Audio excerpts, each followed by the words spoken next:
भारत न्याय यात्रा शुरू हो चुकी है और भाजपा के लीडर्स की जानिब से इल्ज़ाम लगाना भी शुरू हो चुका है। मैं आपको बता दूं कि तरुण चुग जो कि बीजेपी के नेशनल जनरल सेक्रेटरी हैं, उनका ये कहना है कि भारत न्याय यात्रा नहीं है, ये भारत अन्याय यात्रा है।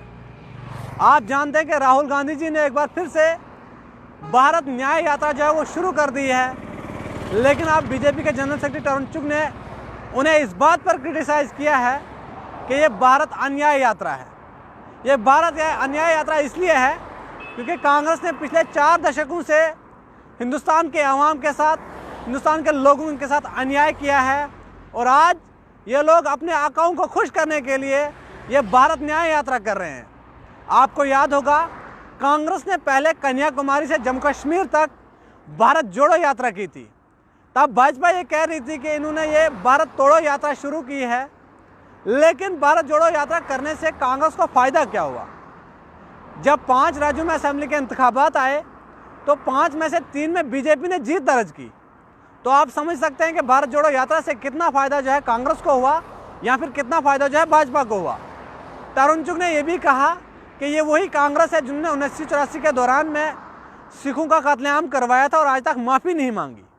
वो यहाँ नहीं रुके, उन्होंने आगे ये भी कहा कि 1990 के दशक में उन्होंने कश्मीरी पंडित समाज के लोगों को आग के शोलों में झुलस दिया, तब अन्याय इन्हें नज़र नहीं आ रहा था। इन लोगों ने देश के लोगों के साथ नाइंसाफ़ी की, भ्रष्टाचारी की, करप्शन की, और इन लोगों को तब अन्याय नज़र नहीं आ रहा था जब ये लोग इक़्तिदार में बैठे थे। और अब जब ये सत्ता से बाहर हुए हैं, लोगों ने इन्हें रिजेक्ट किया है, लोगों ने प्रधानमंत्री नरेंद्र मोदी जी को पसंद किया है और बार बार लोग वज़ीर आज़म के तौर पर जो है नरेंद्र मोदी जी को देखना चाह रहे हैं। तब जो है कांग्रेस कभी भारत जोड़ो यात्रा निकाल रही है, कभी भारत न्याय यात्रा निकाल रही है। तरुण चुग ने यह भी कहा कि मणिपुर में भावनाओं को भड़काने के लिए कांग्रेस बार बार मणिपुर का जिक्र कर रही है। हालांकि आप लोग जानते हैं कि मणिपुर में किस तरह के हालात बने थे, वहाँ पर किस तरह से लड़कियों को कपड़े खोल कर, कपड़े उतार कर उसे जो है नंगा दुड़ाया जा रहा था। तब जो है भाजपा के मुंह पर जो है पट्टियाँ लगी हुई थी, भाजपा का कोई लीडर नहीं बोल रहा था। लेकिन एक बार फिर से तरुण चुग ने यह कहा है कि कांग्रेस को लोगों ने रिजेक्ट किया है। 2024 के लोकसभा इंतखाबात में भी एक बार फिर से बीजेपी पूर्ण बहुमत से सरकार बनाएगी और एक बार फिर से वज़ीर आज़म हिंद नरेंद्र मोदी जी जो है देश के प्रधानमंत्री बनेंगे। तरुण चुग ने यह भी कहा कि एक देश का बेटा, देश के वीर गति का बेटा नरेंद्र मोदी अगर देश के विकास के लिए काम कर रहा है तो कांग्रेस उसे गालियाँ दे रही है। कांग्रेस के लीडर उन्हें जो है बार बार गालियाँ देती है, ये बड़ा ही दुर्भाग्यपूर्ण है। उन्होंने ये भी कहा कि 22 जनवरी को राम मंदिर का निर्माण उद्घाटन होने जा रहा है, तो कांग्रेस के लीडर जो है वहाँ पर जाने से इनकार कर रहे हैं।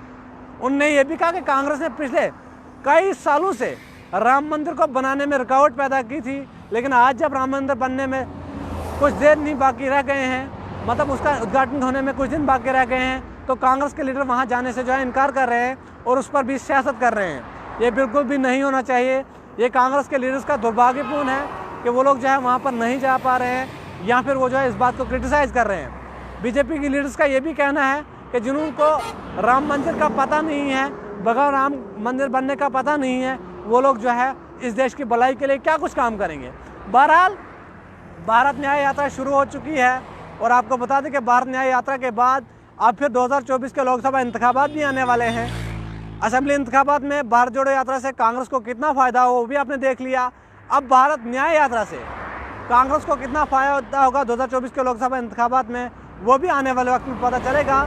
लेकिन अब देखना ये ज़रूर होगा कि तरुण चुग के इस बयान पर कांग्रेस के किसी भी पार्लियामेंट मेंबर या किसी भी लीडर्स का क्या कुछ रद्द-ए-अमल आता है। जो भी कुछ रद्द-ए-अमल आएगा वो हम तक पहुँचाने की ज़रूर कोशिश करेंगे। बड़ी अपडेट थी जो आप तक पहुँचाना बहुत ज़रूरी था। बहरहाल आप लोगों की क्या कुछ राय है, आप लोग अपनी राय कमेंट सेक्शन में ज़रूर दीजिए।